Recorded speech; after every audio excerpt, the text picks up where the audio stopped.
Hello friends, आज हम बात करेंगे टॉम हार्डी की न्यू मूवी हैविक के बारे में, जो भी कुछ डेज़ पहले ही रिलीज़ हुई है और आप इसे नेटफ्लिक्स पे देख सकते हैं। एक्शन मूवी लवर्स को ये मूवी बहुत पसंद आने वाली है क्योंकि इसमें कमाल के एक्शन सीन्स हैं। मूवी के स्टार्ट में हमें वोकर नामी एक डिटेक्टिव को दिखाया जाता है जो एक आइसोलेटेड कैबिन में रहता है। उस कैबिन में ड्रग्स का बहुत सा सामान पड़ा है। वोकर उस सब सामान को जला रहा होता है, जिससे हमें ये अंदाजा होता है कि शायद वोकर अब मजीद ड्रग डीलिंग छोड़ना चाहता है। इसके बाद हमें एक ट्रक को दिखाया जाता है जो कि बहुत तेज स्पीड से जा रहा है। इस ट्रक में चोरों का एक ग्रुप है जिसमें Charlie, Mia, Johnny and West शामिल हैं। इन्होंने कुछ वॉशिंग मशीन चोरी की हैं जिनके अंदर ड्रग्स रखी हुई हैं। पुलिस की बहुत सी गाड़ियां इस ट्रक का पीछा कर रही होती हैं, लेकिन ये ट्रक अपने रास्ते में आने वाली हर चीज़ को कुचलता हुआ आगे बढ़ता जाता है। पुलिस इन्हें वार्न भी करती है कि अगर इन्होंने ट्रक ना रोका तो वो फायरिंग करेंगे, लेकिन ये ट्रक नहीं रोकते, जिस पर पुलिस बहुत सी फायरिंग भी करती है, लेकिन ये बच जाते हैं। पुलिस के मुसलसल पीछा करने की वजह से मिया और जॉनी, जो कि ट्रक की बैक साइड पे हैं, एक वॉशिंग मशीन उठा के पुलिस कार पे फेंकते हैं, जिससे इनका पीछा पुलिस से छूट जाता है। लेकिन एक पुलिस ऑफिसर जिसका नाम कोर्टेज है बुरी तरह से जख्मी हो जाता है और फिर बाकी पुलिस वाले हेल्प के लिए कॉल करते हैं और कोर्टेज को हॉस्पिटल लेके जाते हैं। इसके बाद हमें फिर से वोकर को दिखाया जाता है जो कि एक स्टोर में अपनी बेटी के लिए क्रिसमस गिफ्ट खरीद रहा होता है। गिफ्ट खरीदने के बाद वो अपनी वाइफ को कॉल करता है कि मैंने अपनी बेटी एमी के लिए क्रिसमस गिफ्ट लिया है। उसकी वाइफ उसे कहती है कि यहाँ रात के 10 बज चुके हैं और एमी सो चुकी है, पर वोकर अपनी बेटी को गिफ्ट देने के लिए इंसिस्ट करता है। यहाँ हमें इनकी बातों से पता चलता है कि वोकर और उसकी वाइफ की सेपरेशन हो चुकी है, वो पिछले 1 साल से अलग रह रहे हैं। फिर सीन शिफ्ट होता है और हमें एली नामी पुलिस ऑफिसर को दिखाया जाता है जो कि एक आदमी को पकड़ने की कोशिश कर रही है जो अपनी गर्लफ्रेंड को बुरी तरह से मार रहा होता है। वो आदमी वहाँ से भागने लगता है, लेकिन तभी वहाँ पे वोकर पहुँच जाता है और उससे पकड़ लेता है। फिर हमें चार्ली और मिया को दिखाया जाता है जो कि चोरी की हुई ड्रग्स लेके एक बार में पहुँचते हैं और एक कोरियन ड्रग डीलर्स को वो ड्रग्स देते हैं। यहाँ हमें पता चलता है कि मिया ने इस ड्रग डीलर की गाड़ी चोरी की थी और उसी का कर्ज उतारने के लिए इन्होंने आज ये ड्रग्स चोरी की हैं और इन्हें मजबूरी में इस ड्रग डीलर के लिए काम करना पड़ रहा है। वो कोरियन आदमी अपने अंकल और गार्ड को बाहर भेज देता है। फिर बाहर हमें दिखाया जाता है कि एक गाड़ी में कुछ मास्क पहने हुए आदमी हैं जो उस कोरियन आदमी के अंकल को मैसेज करके वहाँ से जाने का कहते हैं, जिससे हमें पता चलता है कि ये आदमी और वो मास्क पहने हुए आदमी एक दूसरे को जानते हैं। जॉनी और वेस्ट जो कि बाहर गाड़ी में बैठे ये सब कुछ देख रहे होते हैं, वो समझ आते हैं कि यहाँ कुछ गलत होने वाला है।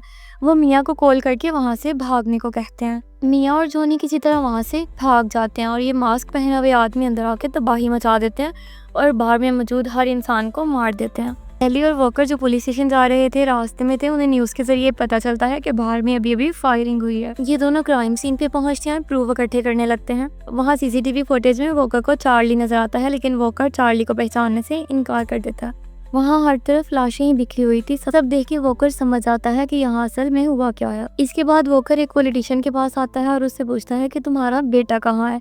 मैं अभी एक क्राइम सीन से आ रहा हूँ, वहाँ मैंने फुटेज में तुम्हारे बेटे को देखा है और उसने बहुत सी ड्रग्स भी चुराई हैं और एक पुलिस ऑफिसर को बुरी तरह से जख्मी किया है और सारी पुलिस उसे ढूंढने में लगी है। ये सब सुन के वो पॉलिटिशियन परेशान हो जाता है क्योंकि इलेक्शन आने वाले हैं और उसका सारा कैरियर तबाह हो सकता है। वो वोकर से कहता है कि तुम्हें हर हाल में मेरे बेटे को ढूंढना होगा और मुझ तक पहुंचाना होगा। वोकर उसके लिए मजीद काम नहीं करना चाहता था, इसलिए वो मना कर देता है, जिसपे वो पॉलिटिशियन वोकर को ब्लैकमेल करने लगता है कि अगर तुम मेरे बेटे को ढूंढ के मेरे तक ना लाए तो मैं पुलिस को बता दूंगा कि कैसे तुमने एक सरकारी वकील को रिश्वत देके मुझे जेल से बाहर निकलवाया था। तुम्हारी वजह से ही आज मैं बाहर हूँ। जिसके बाद वोकर उसके बेटे को ढूंढने के लिए मान जाता है, लेकिन वोकर उस पॉलिटिशियन से कहता है कि मेरा तुम्हारे लिए आखिरी काम होगा, इसके बाद मुझे अपनी शक्ल ना दिखाना। इसके बाद हमें एक फीमेल गैंगस्टर को दिखाया जाता है जो कि उसी लड़के की माँ है जो भी बार में कत्ल हुआ था। वो अपने गार्ड्स के साथ एक जगह पे आती है और अपने बेटे की लाश देखती है। उसे बहुत ज़्यादा गुस्सा आता है। फिर वो अपने भाई के पास आती है और उसके पास खड़े सभी गार्ड्स को मार देती है और अपने भाई से पूछती है कि जिस टाइम मेरे बेटे का मर्डर हुआ तुम कहाँ थे। वो कहता है कि मुझे आपके बेटे ने बाहर भेज दिया था। वो उससे पूछती है कि मेरे बेटे का मर्डर कैसे हुआ, जिस पर वो आदमी झूठ बोल देता है कि आपके बेटे को मिया और चार्ली ने मारा है, जो कि एक पॉलिटिशियन का बेटा है। वो उससे कहती है कि जितना जल्दी हो सके तुम उन दोनों को ढूंढ लो, इससे पहले कि मैं तुम्हें ख़त्म कर दूँ। वो उससे कहती है कि अगर अपनी जान बचाना चाहते हो तो जितना जल्दी हो सके उन दोनों को ढूंढ के मेरे पास ले आओ। फिर हमें दोबारा से वोकर को दिखाया जाता है जो कि एक डॉक्टर की क्लिनिक में गया है, जो कि एक कोरियन लड़के का इलाज कर रहा है जिसे गोली लगी है। वोकर को देखते ही वो लड़का भागने लगता है, लेकिन वोकर उसे पकड़ लेता है और उससे पूछता है कि बार में क्या हुआ था। मैं जानता हूँ कि जिस टाइम गोलियाँ चली तुम भी उसी बार में थे, इसलिए मुझे सच सच बताओ कि बार में क्या हुआ था। जिस पर वो लड़का कहता है कि मैं कुछ नहीं जानता। बार में मास्क पहने हुए 3 आदमी आए और उन्होंने तबाही मचानी शुरू कर दी। उन्होंने बार में मौजूद हर इंसान को मार दिया। वो वहशी मॉन्स्टर्स थे, लेकिन हम उनकी शक्लें नहीं देख पाए। वोकर के वहाँ से जाने के बाद वो डॉक्टर उस लड़के का गला काट के उसे मार देता है। उसके बाद वोकर अपने दोस्त कोर्टेस से मिलने हॉस्पिटल जाता है, जो वॉशिंग मशीन लगने से जख्मी हो गया था। हॉस्पिटल जाते ही उसे अपने दूसरे फ्रेंड्स मिलते हैं जो पुलिस में हैं, जिनमें विंसेंट, हैस और जेक शामिल हैं। विंसेंट वोकर से कहता है कि हम सब ने कभी ना कभी पॉलिटिशियन लॉरेंस के लिए काम किया है और मैं जानता हूँ कि तुम अभी भी उसके लिए काम कर रहे हो। हमारे दोस्त की हालत उसके बेटे चार्ली की वजह से है, इसीलिए तुम्हें उसके लिए काम करना छोड़ना होगा, वरना तुम भी मारे जाओगे। वोकर कहता है कि मैं इस बारे में ज़रूर सोचूंगा। ये कह के वो अपने दोस्त कोर्टेस से मिलने चले जाता है। कोर्टेस की हालत बहुत सीरियस थी। कोर्टेस की वाइफ वोकर को बताती है कि मेरे हस्बैंड को सिर्फ एक बार होश आया है और वो तुम्हारा ही नाम ले रहा था। वो कह रहा था कि हम 5 दोस्त बड़ी मुश्किल में फंसने वाले थे, लेकिन वोकर ने हमें बचा लिया। यहाँ से हमें पास्ट के सीन दिखाए जाते हैं, जहाँ वोकर और इसके बाकी 4 पुलिस फ्रेंड्स कहीं से ड्रग्स चोरी करने गए हैं और वहाँ कोई दूसरा पुलिस ऑफिसर आ जाता है। इससे पहले कि वो पुलिस ऑफिसर इन सबको देखता, विंसेंट उस पुलिस ऑफिसर को मार देता है। यहाँ से हमें पता चलता है कि वोकर, विंसेंट और उनके बाकी तीनों दोस्त ड्रग सप्लाई का काम करते हैं और ड्रग्स चोरी करते हैं और इसके अलावा और भी बुरे काम करते रहे हैं। इसके बाद हमें मिया और चार्ली को दिखाया जाता है। मिया हेल्प के लिए अपने अंकल ट्यू के पास आई है। ट्यू इसे कहता है कि तुम नकली पासपोर्ट बनवा के यहाँ से भाग जाओ। तुम्हारे बॉयफ्रेंड चार्ली का बाप बहुत बड़ा पॉलिटिशियन है, वो उसे बचा लेगा। लेकिन मिया चार्ली को छोड़ के नहीं जाना चाहती थी। इसके बाद वोकर पुलिस स्टेशन आ जाता है, जहाँ पे एली से उसी कोरियन औरत की पिक्चर दिखा के कहती है कि ये उस लड़के की माँ है जो उस दिन बार में मारा गया था। एक बहुत बड़ी गैंगस्टर है और सारा शहर इसे मदर के नाम से जानता है और अब जब तक ये अपने बेटे की मौत का बदला नहीं ले लेती, ये चैन से नहीं बैठेगी। फिर यहाँ वोकर की बॉस आ जाती है, जो वोकर को डांटने लग जाती है कि तुमने सीसीटीवी फुटेज में चार्ली को देखते हुए भी पहचानने से क्यों इनकार कर दिया था, इसीलिए केस तुमसे लेके किसी दूसरे पुलिस ऑफिसर को दे रही हूँ। और फिर वोकर की बॉस ये केस रिचर्ड को दे देती है और एली को रिचर्ड को रिपोर्ट करने के लिए कहती है। वोकर एली से मदद मांगता है, जिसपे वो बताती है कि मियाँ के अंकल एक पुरानी गाड़ियों का कबाड़खाना चलाते हैं और मियाँ भी वहीं काम करती थी। उसके बाद हमें पॉलिटिशियन लॉरेंस को दिखाया जाता है, जिसकी गाड़ी सिग्नल पे फंसी हुई है। उस पर उसी कोरियन गैंगस्टर के लोग हमला कर देते हैं और उसके गार्ड और उसके ड्राइवर को बुरी तरह से मार देते हैं और यहाँ पर लॉरेंस को किडनैप कर लिया जाता है और उसके बेटे को मारने की धमकी दी जाती है। इसके बाद हमें वोकर को दिखाया जाता है, जो कि मियाँ के अंकल के पास गया है। वो मियाँ के अंकल से कहता है कि मुझे सही सही बताओ मियाँ कहाँ है, इस टाइम सिर्फ मैं ही हूँ जो तुम्हारी बेटी की मदद कर सकता है। मियाँ का अंकल उसे बता देता है कि वो दोनों मुल्क छोड़ के जाने वाले हैं और मैंने उनके नकली पासपोर्ट भी बनवा दिए हैं। वोकर उसे कहता है कि अगर पुलिस यहाँ आए तो मुझे पहचानने से इनकार कर देना और मेरे बारे में ना बताना। फिर यहाँ पे पुलिस आ जाती है, वोकर यहाँ से निकल जाता है। इसके बाद उसी कोरियन गैंगस्टर मदर को दिखाया जाता है, जो कि अपने भाई से इन्वेस्टिगेट कर रही होती है कि जब मेरे बेटे का मर्डर हुआ तुम बाहर क्यों गए थे। वो बताता है कि मेरी और आपके बेटे की किसी बात पे बहस हो गई थी और उसने मुझे वहाँ से निकाल दिया था। फिर यहाँ पे जॉनी को पकड़ के लाया जाता है, तो बहुत डरा हुआ होता है। वो कहता है कि मैंने कुछ नहीं किया, मैं तो उस टाइम गाड़ी में बाहर बैठा हुआ था, लेकिन मैं आपको उस लड़की तक पहुँचा सकता हूँ जो चार्ली की गर्लफ्रेंड है। मैं उसे जानता हूँ, उसका नाम मियाँ है। इसके बाद मियाँ को दिखाया जाता है, जो कि एक बार में अपने पासपोर्ट रिसीव करने के लिए आई है, जबकि उसे ये मैसेज वोकर ने ही किसी दूसरे नंबर से किया है। वोकर उसे वहाँ मिलता है और उसे पासपोर्ट दे देता है। वोकर उसे चार्ली के बारे में पूछता है और उसे कहता है कि तुम्हारी जान खतरे में है, सिर्फ इस टाइम मैं ही तुम्हें बचा सकता हूँ। लेकिन मियाँ कहती है कि मैं किसी को नहीं जानती हूँ, प्लीज़ मेरी जान छोड़ दो। मियाँ वहाँ से जाने लगती है, तभी वहाँ पे वोकर के दूसरे दोस्त विंसेंट, हेज और जेज आ जाते हैं। मियाँ उन्हें देख के डर जाती है। वो वोकर से कहती है कि उस दिन बार में यही 3 लोग मास्क पहने हुए आए थे, मैंने इनमें से एक का चेहरा देखा था। विंसेंट वोकर से कहता है कि इस लड़की को हमें दे दो, इन्होंने हमारे दोस्त को जख्मी किया है। जिस पर वोकर कहता है कि नहीं, इस लड़की की अभी मुझे ज़रूरत है। और इसी वजह से ये सब आपस में लड़ने लगते हैं। भी यहाँ उस कोरियन गैंगस्टर मदर के गुंडे भी आ जाते हैं और वो आते ही मियाँ पे गोलियां चलाना शुरू कर देते हैं। मियाँ को वो पुलिस वाले भी पकड़ना चाहते थे और ये कोरियन गैंगस्टर भी, इसी इन दोनों ग्रुप्स में लड़ाई हो जाती है। वोकर अकेला मियाँ को प्रोटेक्ट कर रहा होता है और मियाँ खुद भी बहुत फाइट कर रही होती है। यहाँ में कमाल के एक्शन सीन्स देखने को मिलते हैं। हर तरफ गोलियां चल रही होती हैं, पुलिस ऑफिसर्स और कोरियन गैंगस्टर्स एक दूसरे को मार रहे होते हैं कि यहाँ पे चार्ली भी आ जाता है, जो कि अपनी गर्लफ्रेंड को यहाँ से बचा के ले जाना चाहता है। वोकर इन्हें बताता है कि इस टाइम सिर्फ वही इन दोनों को बचा सकता है। ये तीनों किसी तरह बच के वहाँ से बाहर निकलते हैं। बाहर से बाहर निकलते ही ये लोग जॉनी को देख लेते हैं और इन्हें पता चल जाता है जॉनी ने ही गैंगस्टर को इन तक पहुँचाया है।